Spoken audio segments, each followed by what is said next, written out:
당신이 지금 누군가에게 말하고 있는 그 이야기가 오늘 밤 당신의 잠을 빼앗고 내일 당신의 존엄을 무너뜨릴 수 있다는 사실을 알고 계십니까? 사람은 칼에 베어서 쓰러지는 것이 아니라 자기 입에서 나간 말에 천천히 무릎을 꿇습니다. 살다 보면 사람은 말이 많아서 손해보는 것이 아니라 마음을 너무 빨리 열어서 손해를 봅니다. 젊을 때는 누가 물어보면 대답해 주는 것이 예의인 줄 알았습니다. 웃으며 묻는 말에 조금이라도 숨기면 내가 속 좁은 사람처럼 보일까봐 묻지도 않은 사정까지 덧붙여 설명하곤 했습니다. 그때는 그것이 성숙한 태도라고 생각했습니다. 마음을 여는 것이 용기이고 솔직한 것이 인격의 증거라고 믿었습니다.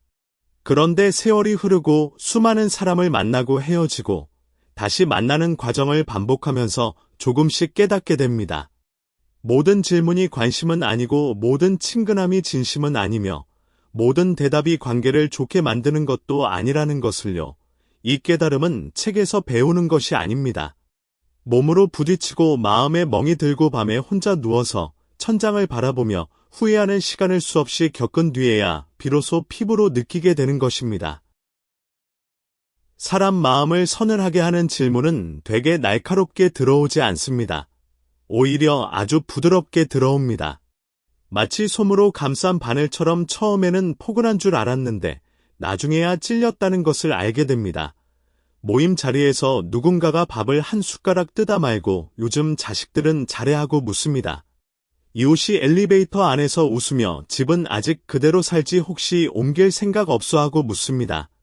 친척이 명절 끝에 설거지를 도와주는 척하다가 요즘 돈 들어갈 때 많지 애들이 좀 보태줘 하고 묻습니다.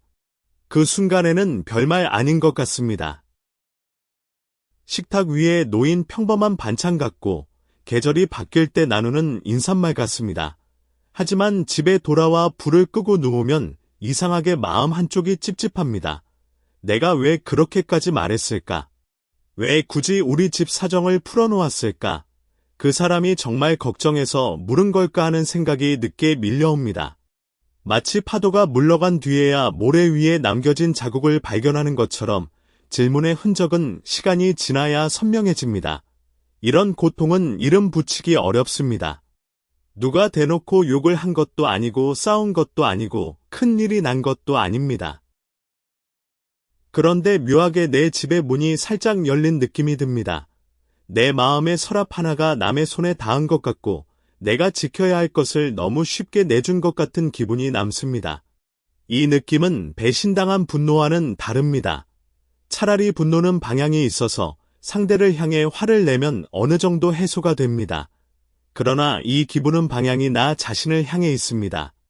내가 나를 지키지 못했다는 자책, 내가 내 울타리를 스스로 허물었다는 후회, 그것이 큰 배신보다도 더 오래가고 더 깊이 스며듭니다.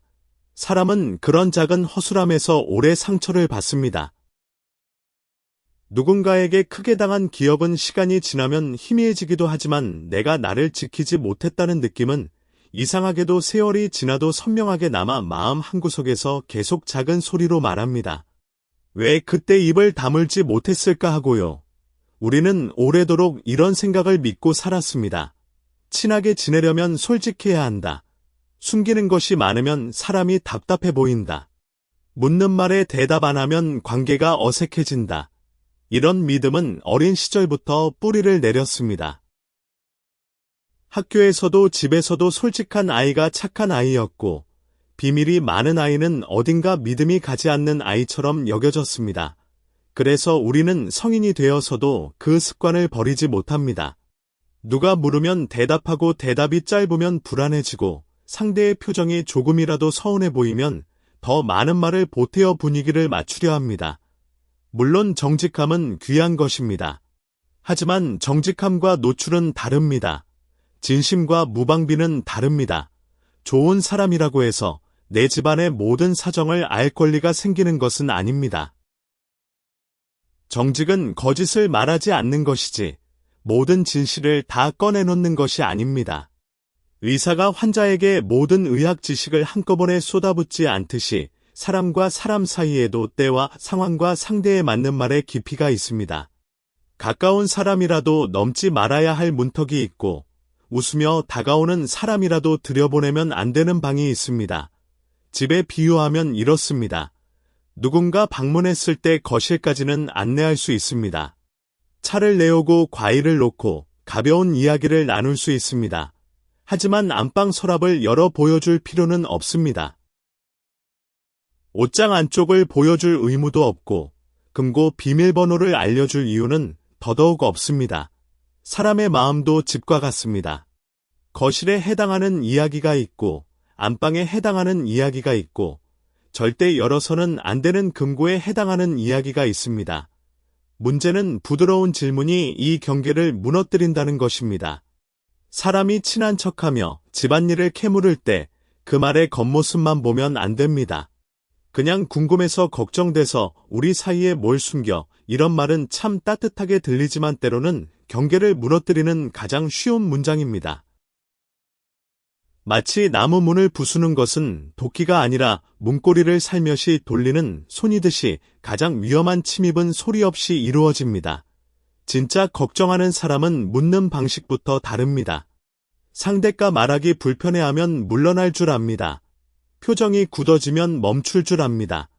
대답을 재촉하지 않습니다. 오히려 괜찮아 말하기 싫으면 안 해도 돼 하고 먼저 문을 닫아줍니다. 진정한 배려는 상대의 침묵까지 존중하는 것입니다. 상대가 말하지 않는 것을 불편해하지 않고 그 침묵 안에 사정이 있겠거니 하고 기다려주는 것이 진짜 마음입니다. 그러나 캐묻는 사람은 다릅니다. 한번 물어보고 조금 대답하면 더 깊이 들어옵니다. 그래서 얼마 정도야? 그럼 자식이랑 사이가 안 좋은 거네. 그 얘기는 누구한테도 안 알게 하면서 말의 가지를 계속 뻗습니다. 마치 나무 뿌리가 담장 아래로 파고드는 것처럼 처음에는 보이지 않지만 시간이 지나면 담장 자체를 흔들어 놓습니다. 특히 그 얘기는 누구한테도 안 알게라는 말은 경험상 가장 믿기 어려운 약속 중 하나입니다. 진짜 비밀을 지킬 사람은 그런 약속을 말로 하지 않습니다. 그냥 듣고 품고 잊어줍니다. 말로 비밀을 보장하는 사람일수록 그 비밀을 다른 자리에서 이렇게 꺼냅니다. 나는 말하면 안 되는데 하면서요.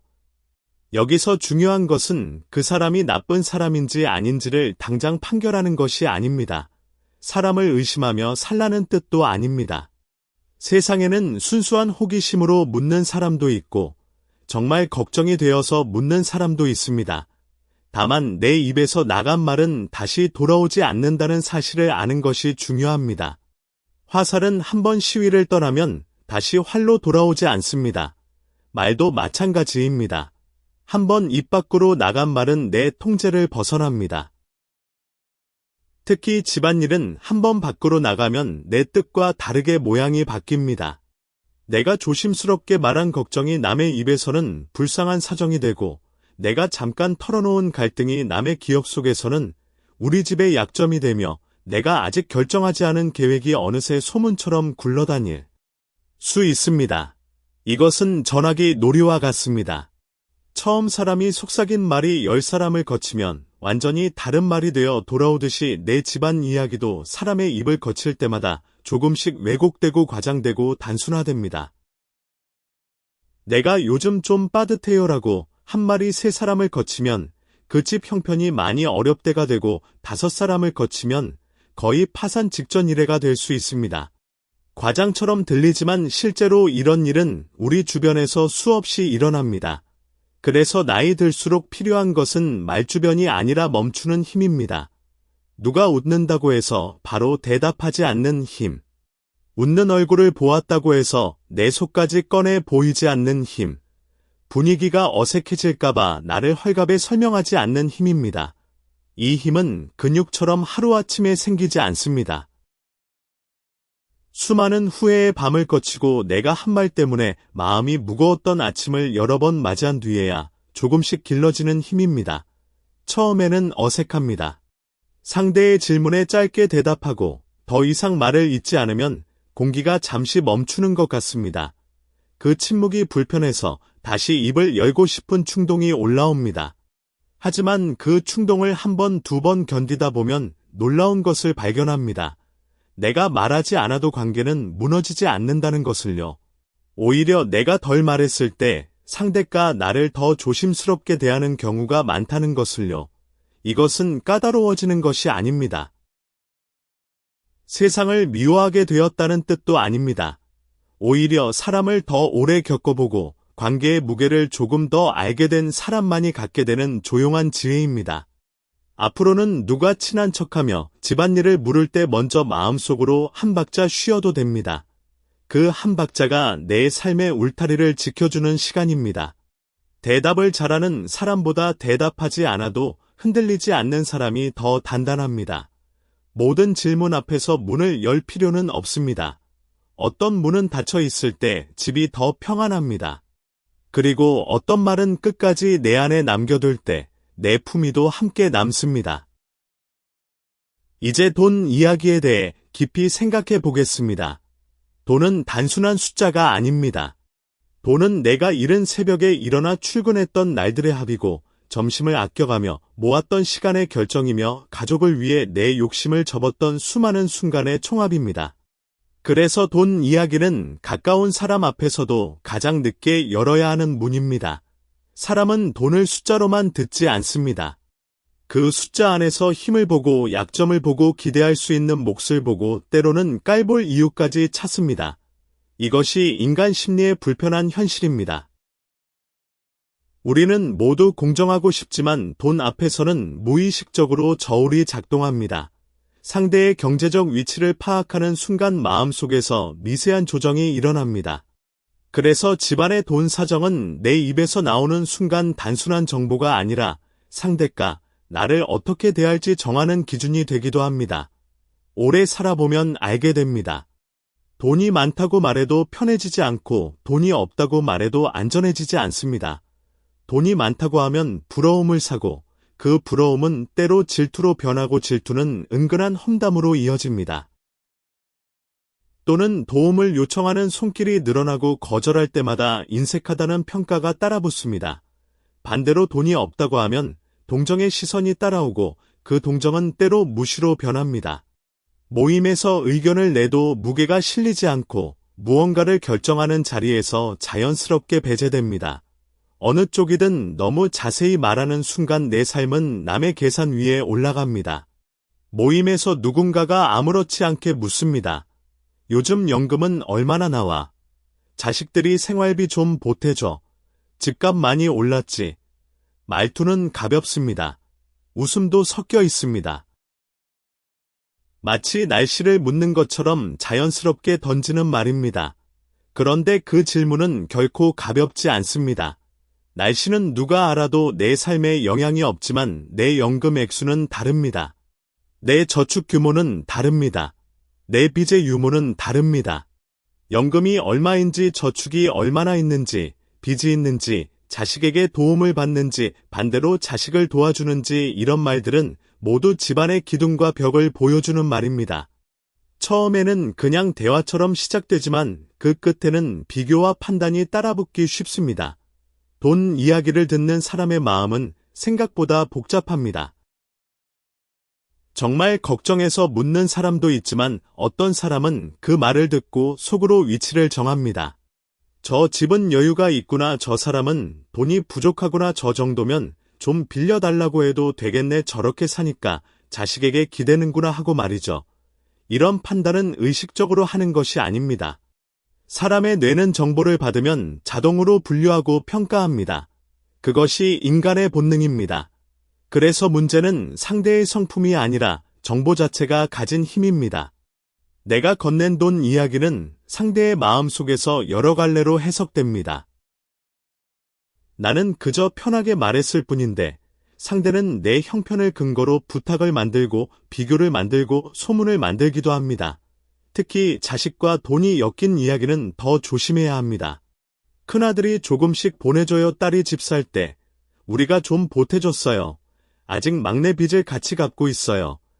이런 말들은 가족 안에서는 사정이지만 밖으로 나가면 평가가 됩니다. 가족 안에서 돈이 오가는 것은 사랑의 한 형태입니다. 부모가 자식을 돕고 자식이 부모를 돕는 것은 자연스러운 일입니다. 하지만 그 이야기가 밖으로 나가는 순간 사랑의 맥락은 사라지고 숫자와 판단만 남습니다. 누군가는 부러워하고 누군가는 흉을 보고 누군가는 은근히 떠봅니다. 그럼 큰아들이 효자네 딸한테 너무 많이 해준 거 아니야? 막내는 아직도 부모한테 기대네? 이런 말들이 돌아오면 내 마음은 갑자기 내 가족을 변호해야 하는 자리에 서게 됩니다. 말하지 않았으면 지킬 수 있었던 가족의 체면을 내가 먼저 밖에 내놓은 셈이 됩니다. 이것은 마치 내 가족의 옷을 벗겨서 남 앞에 세운 것과 같습니다.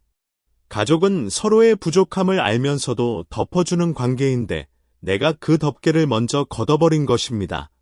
빚 이야기도 마찬가지입니다. 빚은 단순한 숫자가 아니라 마음의 그림자까지 따라옵니다. 집 수리 때문에, 자식 결혼 때문에, 병원비 때문에 생긴 빚일 수도 있습니다. 그 안에는 사연이 있고 눈물이 있고 어쩔 수 없었던 선택이 있습니다. 어떤 빚은 사랑 때문에 진 것이고 어떤 빚은 책임 때문에 진 것이며 어떤 빚은 삶이 나를 그 자리로 밀어넣었기 때문에 진 것입니다. 그러나 남은 그 전체를 보지 않습니다. 대개는 빚이 있다는 한마디만 기억합니다. 그리고 그 기억은 이상하게 오래 갑니다.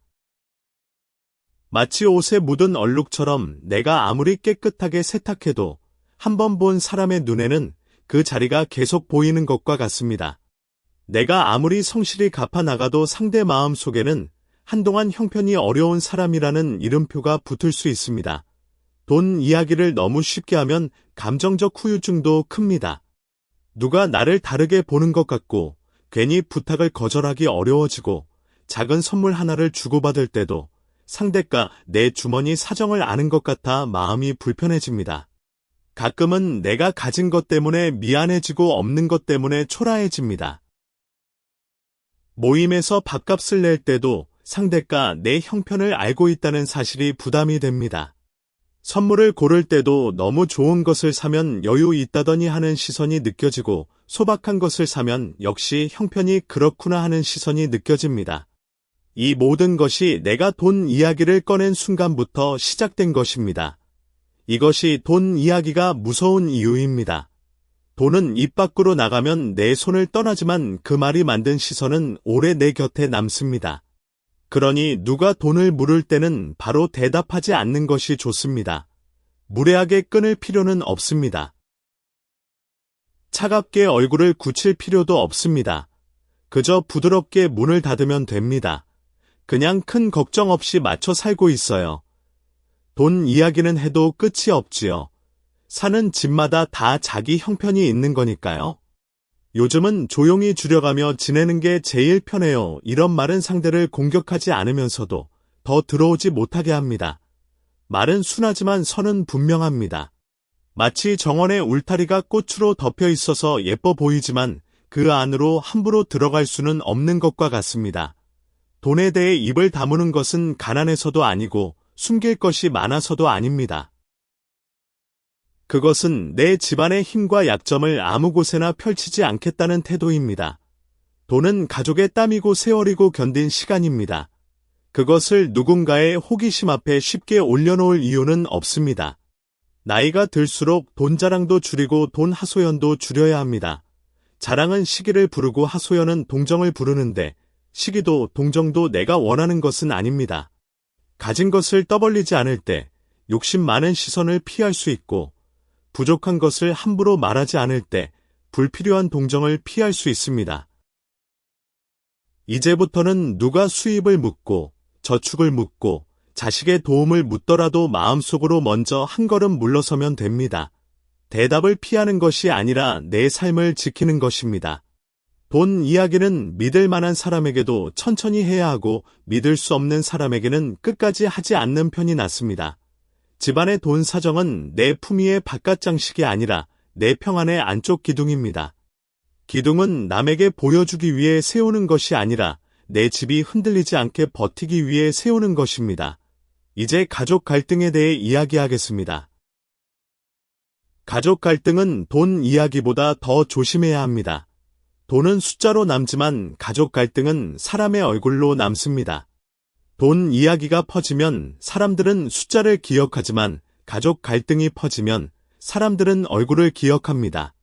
아, 그 며느리, 그 아들, 그 형제 하면서 구체적인 사람을 떠올리고 그 사람에게 이름표를 붙입니다. 부부 사이의 소원함, 자식과의 거리, 형제자매와의 오래된 감정, 며느리나 사위와의 말 못할 불편함은 집안 안에서는 살아있는 사정입니다. 그 안에는 한 번의 사건만 있는 것이 아니라 수십 번 참고 넘긴 시간과 말하지 못한 밤이 들어 있습니다. 한 번의 서운함이 아니라 10년, 20년에 걸쳐 쌓인 감정의 지층입니다. 그런데 그것을 밖에 있는 사람에게 너무 쉽게 말하는 순간 그 깊은 사정은 납작한 이야기가 됩니다. 10년의 맥락이 한 줄의 요약으로 줄어듭니다. 누군가의 입에서는 그 집은 자식이 문제래, 부부 사이가 별로래, 형제끼리 돈 때문에 틀어졌대처럼 단순한 말로 줄어듭니다. 내가 눈물을 삼키며 전한 이야기가 남의 입에서는 식후 대화거리가 되는 것입니다. 사람은 남의 집 갈등을 들을 때 생각보다 공정하지 않습니다. 내 앞에서는 그랬구나, 얼마나 속상했겠어 하고 고개를 끄덕여도 마음속에서는 자기 기준으로 재단합니다. 어느 쪽이 잘못했는지, 누가 약한지, 누가 더 만만한지, 어느 틈으로 들어가면 말을 더 들을 수 있는지 은근히 살핍니다. 이것이 사람 마음의 불편한 진실입니다. 모두가 악해서가 아닙니다. 남의 집 속사정은 듣는 순간 호기심을 깨우고 호기심은 쉽게 판단으로 변하기 때문입니다. 마치 한 편의 드라마를 보는 것처럼 사람들은 남의 가족 이야기에서 주인공과 악역을 정하고 결말을 예측하며 자기만의 해석을 만들어냅니다. 그리고 그 해석은 사실과 상관없이 자기 마음속에서 진실처럼 굳어집니다. 모임 자리에서 누군가가 요즘 딸하고는 자주 연락해 하고 묻습니다. 대답을 짧게 하면 지나갈 말입니다. 그런데 마음이 허전한 날에는 요즘은 연락도 뜸하고 말투도 예전 같지 않아 하고 말이 길어집니다. 사람은 마음이 약해진 날에 말이 많아집니다. 외로운 날에 갑옷을 벗고 배고픈 날에 냉장고를 활짝 열듯이 마음이 허전한 날에는 입이 먼저 열립니다. 그러면 상대는 다시 묻습니다. 무슨 일이 있었어? 그 한마디에 오래 묵은 섭섭함이 줄줄이 나옵니다. 명절에 서운했던 일, 병원에 같이 가 주지 않았던 일, 전화 한 통이 늦었던 일까지 나오고 나면 그 순간은 위로받은 것 같지만 돌아오는 길에는 마음이 더 무거워집니다. 버스를 타고 오거나 차를 몰고 오는 그 시간 동안 아까 한 말들이 하나하나 떠오르면서 가슴이 무거워지는 경험을 해보신 적이 있을 것입니다. 내가 내 자식을 남 앞에서 작게 만든 것은 아닌가, 내가 내 상처를 너무 쉽게 꺼낸 것은 아닌가 하는 생각이 뒤늦게 찾아옵니다. 부부 이야기도 그렇습니다. 오래 산 부부일수록 겉으로는 덤덤해 보여도 속에는 말 못할 결이 있습니다. 수십 년을 함께 산 부부 사이에는 수십 년치의 감정이 있습니다. 사랑도 있고 원망도 있고 고마움도 있고 서운함도 있습니다. 그 모든 감정은 하나의 실타래처럼 복잡하게 엮여 있어서 어느 하나만 꺼내 보여줄 수가 없습니다. 그런데 밖에서 부부 이야기를 할 때는 어쩔 수 없이 한 가닥만 잡게 됩니다. 대개는 서운했던 가닥을요. 밥상 앞에서 서운했던 말, 병원 예약을 혼자 챙겼던 날, 중요한 순간에 내 편이 되어 주지 않았던 기억 같은 것들이 먼저 나옵니다. 그러나 그것을 밖에서 자세히 말하면 듣는 사람은 부부의 세월 전체를 알지 못한 채 한 장면만 붙잡습니다. 남편이 원래 그래, 아내가 너무한 거 아니야, 이런 말이 돌아오면 처음에는 속이 시원해도 결국 내 집의 한 사람을 남의 평가대 위에 세우게 됩니다. 그리고 그 평가는 내가 걷어들일 수 없습니다. 한번 남의 머릿속에 들어간 내 배우자의 이미지는 내가 아무리 나중에 좋은 말을 해도 쉽게 바뀌지 않습니다. 형제자매 갈등은 더 오래 남습니다. 부모님 병원비, 상속재산, 집안일 분담 같은 문제는 쉽게 풀리지 않습니다. 이런 문제들은 돈과 감정과 의무와 체면이 모두 엮여 있어서 답이 하나가 아닙니다. 누군가에게 털어놓고 싶을 때가 있습니다. 내가 제일 많이 했는데 아무도 몰라준다는 마음이 올라옵니다. 장례를 치를 때 내가 다 했고 병원에 갈 때마다 내가 갔고 제사 준비도 내가 하는데 다른 형제들은 모른 척한다는 억울함이 목까지 차오릅니다. 하지만 그 말을 들은 사람은 내 수고보다 싸움의 냄새를 먼저 기억할 때가 많습니다. 나중에 다른 자리에서 그 집 형제들이 사이가 안 좋다라는 말로 돌아오면 내 억울함은 사라지고 우리 집에 흠만 남습니다. 가족 갈등을 밖에 자세히 말할 때 생기는 가장 큰 손해는 내가 다시 가족을 대할 힘을 잃는다는 것입니다. 이것은 매우 중요한 지점입니다. 말하고 난 뒤에는 잠시 후련하지만 동시에 가족을 더 나쁘게 보게 됩니다. 내가 한 말이 내 마음속에서 다시 굳어지고 굳어진 말은 다시 관계를 차갑게 만듭니다. 사람은 자기가 입 밖으로 꺼낸 상처를 더 선명하게 믿게 됩니다. 마치 일기장에 쓴 슬픔이 더 오래 기억되는 것처럼 입으로 말한 원망은 마음속에서 더 단단해집니다. 그래서 가족에 대한 불만을 계속 말하면 마음속 화해의 자리마저 점점 좁아집니다. 원래는 시간이 지나면 풀릴 수 있었던 감정이 내가 밖에서 반복해서 말함으로써 영구적인 벽이 되어버리는 것입니다. 그렇다고 모든 것을 참기만 하라는 뜻은 아닙니다. 정말 아프고 위험한 일은 믿을 만한 사람에게 도움을 구해야 합니다. 전문적인 상담이 필요하면 상담을 받아야 하고 법적인 문제가 있으면 법의 도움을 받아야 합니다. 그러나 단순한 호기심으로 묻는 사람 말끝마다 남의 사정을 캐는 사람 듣고 나서 다른 자리에서 옮길 사람에게는 가족의 틈을 보여주지 않는 것이 좋습니다. 집집마다 다 말 못할 일이 있지요. 가족 일은 조용히 풀어가고 있어요. 서운한 날도 있지만 큰 소리 안 내고 지내는 게 제일이지요. 이렇게 말하면 됩니다. 덜 말한다고 거짓이 되는 것은 아닙니다. 덜 드러내야 지켜지는 관계도 있습니다. 가족은 완벽해서 지키는 것이 아니라 흠이 있어도 함부로 내놓지 않기 때문에 지켜집니다. 어떤 가족은 문제가 많아서 무너지는 것이 아니라 그 문제를 너무 많은 사람이 알게 되어서 무너지기도 합니다. 밖에서 돌아오는 시선과 판단과 간섭이 가족 안의 갈등보다 더 큰 상처를 줄 때가 있습니다. 내 속상함을 아무데나 풀어놓으면 잠깐은 편하지만 결국 내 집의 울타리는 낮아집니다. 이제부터는 가족 갈등을 말하고 싶을 때 먼저 마음속으로 물어보아야 합니다. 이 사람이 정말 해결을 도와줄 사람인가 아니면 내 집의 약한 곳을 알게 될 사람인가? 그 질문 하나만 품어도 말의 방향이 달라집니다. 가족의 틈은 아무에게나 보여줄 상처가 아니라 조용히 다루어야 할 내 삶의 깊은 부분입니다. 이제 앞으로의 계획에 대해 생각해 보겠습니다. 앞으로의 계획은 아직 열매가 되지 않은 씨앗과 같습니다. 씨앗은 흙 속에 있을 때 가장 안전합니다. 일찍 꺼내면 햇빛을 받기도 전에 말라버리고 사람들의 말에 이리저리 흔들리다가 싹도 틔우지 못할 때가 있습니다. 이것은 정원을 가꾸어 본 사람이라면 잘 아는 진리입니다.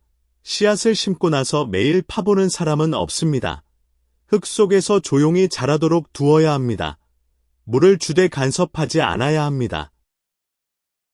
사람의 계획도 마찬가지입니다.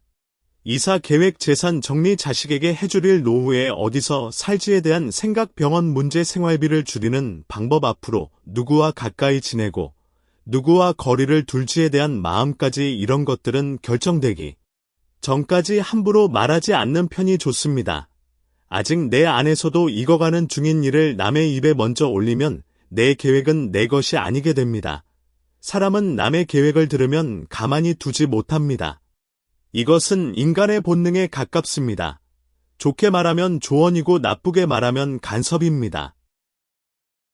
그 동네는 별로야, 그 집 팔면 손해야, 자식한테 그렇게 해주면 나중에 후회해, 그 나이에 뭘 새로 시작해, 혼자 살 생각은 하지 마, 이런 말들은 걱정처럼 들리지만 듣고 나면 마음이 흐려집니다. 나는 조용히 생각해 보던 일인데 어느새 남의 기준과 남의 두려움이 내 마음 안에 들어와 있습니다. 마치 맑은 호수에 돌을 던지면 파문이 퍼지듯이 남의 말은 내 마음의 고요함을 깨뜨립니다. 특히 나이가 들수록 남의 의견에 흔들리기 쉬운 이유가 있습니다. 젊을 때는 확신이 강해서 남이 뭐라 해도 내 길을 갔지만 나이가 들면 실수에 대한 두려움이 커지고 되돌릴 시간이 줄어든다는 불안이 있기 때문에 남의 말 한마디가 더 크게 흔들립니다. 계획은 아직 부드러운 흙과 같아서 아무 손이나 들어와 만지면 모양이 쉽게 무너집니다. 가끔 모임에서 누군가가 묻습니다. 앞으로 집은 어떻게 할 거야? 자식들한테 미리 나눠줄 생각이 있어. 나중에 혼자 되면 어디서 살려고? 질문은 평범해 보입니다. 하지만 그 안에는 내 노후의 방향, 내 가족의 재산 문제, 내 자식들과의 관계, 내 불안과 약점까지 모두 담겨 있습니다. 대답을 잘못 길게 하면 그 자리에서 여러 사람의 말이 쏟아집니다. 누군가는 자기 경험을 들이대고, 누군가는 겁을 주고, 누군가는 은근히 비교합니다. 집에 돌아와 차가운 물 한 잔을 마시다 보면 원래 내 마음속에 조용히 있던 계획이 갑자기 복잡한 숙제처럼 느껴집니다. 내가 충분히 생각한 뒤에 스스로 결정하려 했던 일이 이제는 남의 말을 다 고려해야 하는 일이 되어버린 것입니다. 자식 문제에 관한 계획은 더더욱 입을 조심해야 합니다. 큰애한테는 집을 좀 도와줄까 해 작은애가 힘들다 해서 조금 보태줄 생각이야 나중에는 딸 가까이로 옮길까 싶어 이런 말들은 밖으로 나가는 순간 여러 해석을 부릅니다. 누군가는 편애라고 하고 누군가는 어리석다고 하고 누군가는 미리 말해 두었다며 다른 가족에게 흘립니다.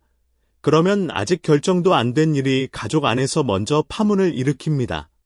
아들이 왜 딸만 도와주냐고 서운해하고 며느리가 왜 시어머니가 딸 근처로 가냐고 불편해하고 형제들 사이에 긴장이 생깁니다. 내가 조용히 생각하던 배려가 어느새 다툼의 씨앗이 될 수 있습니다. 이것은 정말 안타까운 일입니다. 좋은 마음으로 준비하던 것이 입 밖으로 나가는 순간 나쁜 결과를 만드는 것이니까요. 노후 계획도 마찬가지입니다.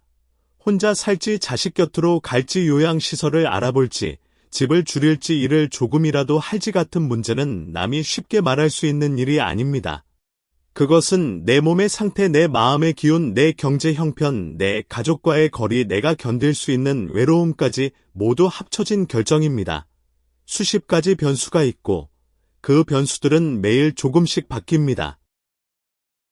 오늘은 혼자 살 수 있을 것 같아도 내일 몸이 아프면 생각이 달라지고 지금은 자식 근처가 좋을 것 같아도 며칠 뒤에는 자유가 더 중요해질 수 있습니다. 그런데 사람들은 전체를 보지 못하면서도 쉽게 말합니다. 그건 너무 외롭지, 자식한테 기대지, 그 나이에 무슨 고집이야, 이런 말들은 때로 조언이 아니라 내 선택의 품위를 흔드는 소리가 됩니다. 앞으로의 계획을 너무 일찍 말하면 생기는 감정적 손해는 생각보다 깊습니다. 아직 확신도 없는 일에 대해 설명하고 방어해야 하니 피곤해지고 남들이 한 말을 계속 떠올리며 마음이 흔들리고 내가 내 인생을 결정할 힘이 약해집니다. 결정의 주도권이 나에게서 남에게로 넘어가는 느낌이 듭니다. 더 힘든 것은 나중에 계획이 바뀌었을 때입니다. 그때 그렇게 한다고 하지 않았어라는 말이 돌아오면 나는 내 삶의 자연스러운 변화까지 변명해야 하는 사람이 됩니다. 사람은 살면서 마음도 바뀌고 형편도 바뀝니다. 어제의 결심이 오늘 달라지는 것은 자연스러운 일입니다. 그런데 너무 일찍 말해둔 계획은 나중에 나를 묶는 끈이 되기도 합니다. 주변 사람들이 그때 그렇게 말했으면서 왜 바꾸라고 할 때 나는 내 변화를 정당화해야 하는 불편한 자리에 서게 됩니다. 그래서 계획은 있기 전까지 지켜야 합니다. 숨긴다는 말이 거창하게 비밀을 만든다는 뜻은 아닙니다. 아직 내 안에서 충분히 생각하지 않은 일, 가족과도 깊이 상의하지 않은 일, 형편이 어떻게 변할지 모르는 일을 남의 호기심 앞에 올려놓지 말라는 뜻입니다. 누가 물으면 부드럽게 말하면 됩니다. 아직 천천히 생각 중이에요. 정해지면 그때 맞춰보려고요. 집안일은 서두르지 않고 조용히 정리하려고 해요. 나이 들수록 큰 일은 말보다 시간을 두는 게 좋더라고요. 이렇게 말하면 상대는 더 묻기 어렵고 나는 내 마음의 중심을 지킬 수 있습니다. 돈은 기둥이고 가족 갈등은 틈이라면 앞으로의 계획은 집의 방향입니다. 방향은 바람 부는 자리에서 정하는 것이 아니라 조용한 방 안에서 오래 생각하며 정하는 것입니다. 이제 바로 대답하지 않는 힘에 대해 좀 더 깊이 이야기하겠습니다. 바로 대답하지 않는 사람은 무례한 사람이 아닙니다. 오히려 자기 말의 무게를 아는 사람입니다. 나이가 들수록 말은 빠른 것보다 단정한 것이 낫고 친절한 것보다 흔들리지 않는 것이 더 귀할 때가 있습니다. 젊을 때는 빠른 대답이 미덕이었습니다. 회의에서 먼저 발언하는 사람이 유능해 보였고, 대화에서 즉답하는 사람이 자신감 있어 보였습니다. 하지만 나이가 들수록 알게 됩니다. 빠른 대답이 항상 좋은 대답은 아니라는 것을요. 오히려 느린 대답 속에 깊은 생각이 담겨 있을 때가 많다는 것을요. 누가 묻는 즉시 입을 여는 습관은 오래된 버릇입니다. 어색한 공기를 견디지 못해서 상대가 서운해할까봐, 내가 숨기는 사람처럼 보일까봐 우리는 너무 빨리 대답해왔습니다. 하지만 사람은 모든 질문에 즉시 대답할 의무가 없습니다. 특히 내 집안의 깊은 사정을 묻는 말 앞에서는 한 박자 쉬는 것이 곧 품위가 됩니다. 대답을 늦춘다는 것은 상대를 무시한다는 뜻이 아닙니다. 그 순간 내 마음을 먼저 살핀다는 뜻입니다. 이 질문이 정말 걱정해서 나온 것인지 아니면 호기심인지, 내가 지금 말하면 나중에 후회하지 않을지, 이 사람이 내 말을 조심히 품어줄 사람인지, 아니면 다른 자리에서 가볍게 꺼낼 사람인지, 이런 생각은 길게 할 필요도 없습니다. 잠깐 웃고 물 한 모금 마시고 시선을 부드럽게 돌리는 그 짧은 사이에도 마음은 충분히 판단합니다. 인간의 직관은 놀라울 정도로 빠릅니다. 말은 입으로만 하는 것이 아니라 멈춤으로도 합니다. 때로는 침묵이 천마디 말보다 더 많은 것을 전달합니다. 모임에서 누군가가 그래서 애들이 생활비는 얼마나 보태줘 하고 물을 때가 있습니다. 그때 굳이 얼굴을 굳히며 왜 그런 걸 물어요라고 할 필요는 없습니다. 그렇게 하면 분위기는 싸해지고 상대는 오히려 내가 예민하다고 말할 구실을 얻습니다. 대신 웃으며 그런 건 집집마다 다 사정이 있지요라고 하면 됩니다. 말은 부드럽지만 문은 닫힙니다. 마치 호텔 직원이 웃으면서 죄송합니다. 그 구역은 출입이 제한되어 있습니다 하고 말하는 것처럼 정중하지만 분명한 선이 그어지는 것입니다. 누군가가 요즘 부부 사이는 괜찮아 하고 캐물으면 오래 살면 다 비슷하지요, 조용히 맞춰가는 거예요라고 넘기면 됩니다. 깊은 물로 들어오는 사람에게 얕은 물가만 보여주는 것입니다. 가까운 지인이 나중에 집은 누구에게 줄 거야 하고 묻는 순간도 있습니다. 그 말은 웃으며 던져도 결코 가벼운 질문이 아닙니다. 그럴 때는 아직은 그런 이야기 천천히 생각하려고요라고 하면 됩니다. 더 캐물으면 정해진 것도 없고 집안일은 조용히 하는 게 마음 편하더라고요라고 한 번 더 다듬으면 됩니다. 중요한 것은 변명하지 않는 것입니다. 대답하지 않는 이유를 길게 설명하기 시작하면 또 다른 문이 열립니다. 왜 아직 안 정했는데, 누구랑 상의했는데, 자식들은 모래 질문은 꼬리를 물고 나는 다시 설명하는 자리로 끌려갑니다. 사람 마음의 실제 작동 방식은 이렇습니다. 상대는 내가 단호해서 멈추는 것이 아니라 내가 흔들리지 않을 때 멈춥니다. 말투가 거칠어야 선이 생기는 것이 아닙니다. 오히려 조용하고 일정한 태도가 더 강한 선을 만듭니다.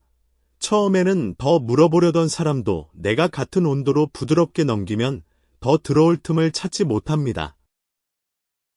물은 부드럽지만 바위를 깎고 바람은 보이지 않지만 나무를 쓰러뜨리듯이 부드러운 일관성은 어떤 강경함보다도 강한 힘을 가지고 있습니다.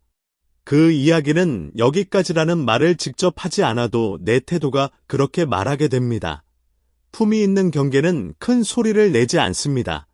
다만 더 이상 깊이 들어오지 못하게 할 뿐입니다. 이제 성숙한 친절에 대해 이야기하겠습니다. 너무 친절한 대답을 계속하면 마음에는 작은 피로가 쌓입니다. 사람을 만나고 돌아올 때마다 괜히 지치고 누가 전화하면 또 무슨 말을 물을까 긴장하게 되고 내가 한 말이 어디까지 퍼졌을까 신경 쓰게 됩니다. 사람을 만나는 것이 즐거움이 아니라 스트레스가 되기 시작합니다. 모임 초대를 받으면 가고 싶은 마음보다 또 무슨 질문을 받을까 하는 걱정이 먼저 듭니다. 이것은 관계의 피로입니다. 관계 자체가 나쁜 것이 아니라 경계 없는 관계가 만드는 피로입니다. 더 큰 손해는 존중의 거리가 사라지는 것입니다.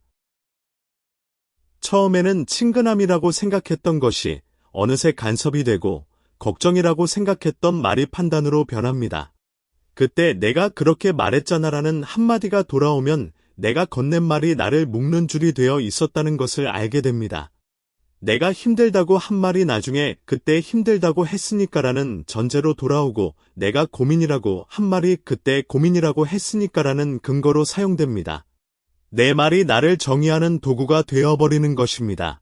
그래서 이제는 친절의 모양을 바꿔야 합니다.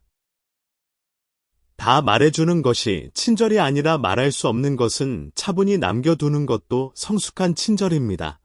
그냥 조용히 지내고 있어요. 집안일은 늘 비슷하지요. 큰 일 없이 지내는 게 제일이지요. 이런 말은 거짓말이 아닙니다. 나를 지키는 말입니다. 상대를 밀어내는 말도 아닙니다. 내 집에 깊은 방까지 들어오지는 말라는 조용한 표시입니다. 나이가 들수록 말은 줄어야 합니다. 말이 줄면 초라해지는 것이 아니라 오히려 깊어집니다. 적게 말하는 사람은 비밀이 많아서가 아니라 자기 삶을 아무데나 펼쳐놓지 않는 사람입니다. 깊은 우물은 소리가 적습니다. 얕은 시냇물이 시끄럽게 흐르지만 깊은 호수는 조용합니다. 사람도 마찬가지입니다. 깊이가 있는 사람일수록 말이 적고 그 적은 말에 무게가 있습니다. 누가 물었다고 해서 모두 대답하지 않아도 됩니다. 설명을 덜한다고 관계가 끊어지는 것도 아닙니다. 오히려 내가 나를 아끼는 태도가 분명해질 때 상대도 나를 함부로 대하지 못합니다. 이것은 흥미로운 역설입니다. 내가 나를 많이 보여줄수록 상대는 나를 가볍게 대하고 내가 나를 적게 보여줄수록 상대는 나를 무겁게 대합니다. 사람은 쉽게 얻은 것을 쉽게 다루고 어렵게 얻은 것을 소중히 다루는 본능이 있기 때문입니다. 내 이야기를 쉽게 들은 사람은 그 이야기를 쉽게 다루고 내 이야기를 듣기 어려웠던 사람은 그 이야기를 귀하게 다룹니다. 이제 숨김의 지혜에 대해 이야기하겠습니다. 숨긴다는 말을 너무 나쁘게만 생각하지 않아도 됩니다. 우리는 오랫동안 숨김을 불신처럼 배워왔습니다. 말하지 않으면 마음이 없는 사람 같고 자세히 설명하지 않으면 관계를 가볍게 여기는 사람 같고 비밀이 있으면 뭔가 떳떳하지 못한 사람처럼 느껴졌습니다. 하지만 살아보니 그렇지 않습니다. 어떤 숨김은 사람을 속이기 위한 것이 아니라 내 마음이 다치지 않기 위한 것이고 어떤 침묵은 관계를 끊기 위한 것이 아니라 관계를 오래 망가지지 않게 지키기 위한 것입니다. 집에는 문이 있습니다. 문이 있다는 것은 사람을 싫어한다는 뜻이 아닙니다. 다만 아무 때나 아무나 아무 방에나 들어오게 하지 않겠다는 뜻입니다. 문은 거절이 아니라 질서입니다. 문이 있어야 방이 되고 방이 있어야 쉼이 있습니다. 문 없는 집에서는 누구도 편히 쉴 수 없습니다. 사람의 마음도 마찬가지입니다. 적절한 경계가 있어야 그 안에서 평안이 있습니다. 가까운 사람과 차를 마시다가 이런 말을 들을 때가 있습니다. 우리 사이에 뭘 그렇게 감춰? 웃으며 하는 말이지만 그 말에는 묘한 압박이 들어 있습니다. 대답하지 않으면 내가 정 없는 사람이 되는 것 같고 마음을 열지 않으면 상대를 믿지 않는 사람처럼 보일까봐 흔들립니다. 하지만 누가 자기 삶을 많이 말한다고 해서 나도 같은 만큼 내 삶을 내놓아야 하는 것은 아닙니다. 관계는 물건을 바꾸는 장터가 아닙니다. 한 사람이 자기 문을 열었다고 해서 다른 사람의 문도 열 권리가 생기지는 않습니다. 사람 마음의 진실은 여기에 있습니다. 경계가 없는 관계는 처음에는 따뜻해 보여도 시간이 지나면 쉽게 피곤해집니다. 너무 많이 알고 너무 많이 말하고 너무 깊이 들어간 관계는 어느 순간 서로를 가볍게 다루기 쉽습니다. 내가 다 아는데 뭘 그 집 사정 뻔하지 너는 원래 그러잖아. 이런 말들이 나오기 시작하면 존중은 조금씩 줄어듭니다. 사람 사이에는 적당히 모르는 부분이 있어야 예의가 남고 조심스러움이 있어야 말의 결이 고와집니다. 다 안다고 생각하는 순간 함부로 말하는 일이 생깁니다. 이것은 부부 사이에서도 친구 사이에서도 부모 자식 사이에서도 마찬가지입니다. 아무리 가까운 관계라도 서로의 전부를 알 필요는 없고 서로의 전부를 알 수도 없습니다. 약간의 미지가 남아 있어야 상대를 존중하는 마음이 유지됩니다. 숨기지 못하고 다 말해버리는 사람은 시간이 지나면서 마음의 자리를 잃습니다. 내 이야기를 내가 귀하게 품고 있지 못했기 때문에 남이 내 이야기를 가볍게 다뤄도 강하게 맞기 어려워집니다. 누군가가 내 돈 이야기를 다른 자리에서 꺼내도, 내 가족의 서운함을 농담처럼 말해도, 내 계획을 자기 판단으로 흔들어도 이미 내가 먼저 말했기 때문에 더 아픕니다. 그때 드는 감정은 단순한 분노가 아닙니다. 부끄러움과 후회가 섞입니다. 그래서 이제는 숨김을 다른 이름으로 불러도 됩니다. 그것은 불신이 아니라 분별입니다. 차가움이 아니라 보호입니다. 마음을 닫는 것이 아니라 마음이 쉴 자리를 남겨두는 것입니다. 물론 모든 사람에게 벽을 세우며 살 필요는 없습니다. 살아가다 보면 정말 믿고 상의해야 할 사람이 있습니다. 오랜 시간 말과 행동이 같았던 사람, 내 이야기를 다른 곳에 옮기지 않았던 사람, 내가 약해졌을 때 나를 판단하지 않고 함께 현실을 살펴준 사람, 그런 사람 앞에서는 조금씩 마음을 열어도 됩니다. 그러나 그런 사람은 많지 않아도 괜찮습니다. 인생 후반부에는 많은 사람에게 알려지는 것보다 몇 사람에게 깊이 이해받는 것이 더 큰 평안입니다. 관계의 양이 아니라 질이 중요해지는 시기입니다. 10명에게 대충 알려지는 것보다 한 사람에게 제대로 이해받는 것이 마음을 더 편안하게 합니다. 조용한 경계를 가진 사람은 처음에는 조금 차가워 보일 수 있습니다. 예전처럼 모든 말을 다 받아주지 않고 묻는 말마다 사정을 풀어놓지 않고 웃으면서도 어느 선은 들어오지 못하게 하니까요. 그러나 시간이 지나면 사람들은 압니다. 그 사람이 차가운 것이 아니라 단정한 사람이라는 것을요.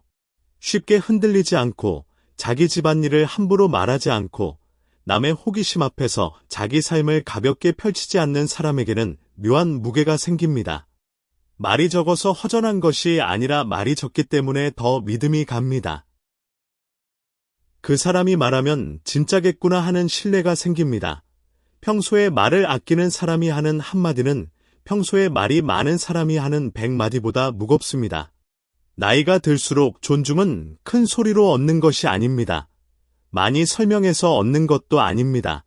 오히려 덜 설명할 때 지켜지는 존중이 있습니다. 누가 돈을 물어도 그럭저럭 맞춰 살고 있어요 하고 넘기는 사람. 누가 가족 갈등을 캐물어도 집집마다 다 말 못할 일이 있지요 하고 잔잔히 닫는 사람. 누가 앞으로의 계획을 묻더라도 천천히 생각 중이에요 하고 자기 속도를 지키는 사람은 함부로 다루기 어렵습니다. 그 말들이 대단해서가 아닙니다. 그 사람의 태도 안에 자신을 귀하게 여기는 마음이 들어있기 때문입니다. 품이란 화려한 말이나 높은 자리에서 오는 것이 아닙니다. 내 삶을 함부로 흘리지 않는 태도에서 옵니다. 돈을 숨길 줄 알고 가족의 틈을 조용히 다룰 줄 알고 아직 익지 않은 계획을 내 안에서 지킬 줄 아는 사람에게는 늦은 나이에도 깊이가 생깁니다. 그 깊이는 남을 누르는 힘이 아니라 나를 세우는 힘입니다. 누가 보아도 조용하지만 쉽게 흔들리지 않는 사람, 부드럽지만 가볍지 않은 사람, 웃지만 아무데나 열리지 않는 사람, 그런 사람이 결국 오래 존중받습니다. 마지막으로 이 말을 마음에 남겨두었으면 합니다. 친한 척하며 묻는 모든 질문에 대답할 필요는 없습니다. 대답하지 않는다고 나쁜 사람이 되는 것도 아니고 숨긴다고 관계를 배신하는 것도 아닙니다. 어떤 말은 끝까지 내 안에 남아 있어야 나를 지켜줍니다. 내 집안의 돈, 내 가족의 아픔, 내 앞으로의 계획은 아무에게나 보여줄 이야기가 아닙니다. 그것은 내가 살아온 시간의 결이고 견뎌온 세월의 흔적이며 앞으로의 평안을 받쳐줄 기둥입니다. 조금 늦게 대답해도 됩니다. 때로는 웃으며 넘겨도 됩니다. 어떤 질문 앞에서는 아무 말 하지 않아도 됩니다. 나를 아끼는 사람은 내가 말하지 않는 부분까지 존중해 줄 것이고 나를 이용하려는 사람은 내가 덜 말할 때 자연히 멀어질 것입니다. 그것으로 충분합니다. 멀어지는 사람을 붙잡을 필요도 없고 남아있는 사람에게 고마워하면 됩니다. 그러니 마음을 너무 탓하지 마십시오. 그동안 많이 설명했던 것은 어리석어서가 아니라 상처받고 싶지 않았기 때문입니다. 좋은 관계를 지키고 싶었기 때문입니다. 누군가에게 이해받고 싶었기 때문입니다. 그 마음은 잘못이 아닙니다. 다만 이제부터는 그 마음을 지키는 방법을 조금 바꾸면 됩니다. 더 많이 말하는 것이 아니라 더 적게 말하는 것으로, 더 많이 보여주는 것이 아니라 더 깊이 품는 것으로, 이제부터는 조금 덜 말하고 조금 더 편안해지면 됩니다. 내 삶은 남의 질문에 모두 답하기 위해 있는 것이 아닙니다. 내 품위와 경계와 평안을 지킬 자격은 이미 내 안에 충분합니다. 오늘 이 이야기가 당신의 마음에 작은 울타리 하나를 세워줄 수 있기를 바랍니다. 그 울타리는 세상을 막는 벽이 아니라 당신이 편히 쉴 수 있는 정원의 경계입니다. 그 안에서 당신의 돈과 가족과 계획과 꿈이 안전하게 자라기를 바랍니다. 그리고 그 정원의 문을 열 때는 반드시 당신이 선택한 때, 당신이 선택한 사람에게만 열기를 바랍니다. 그것이 후반부 인생을 단단하고 평안하게 사는 가장 조용하고 가장 강한 방법입니다.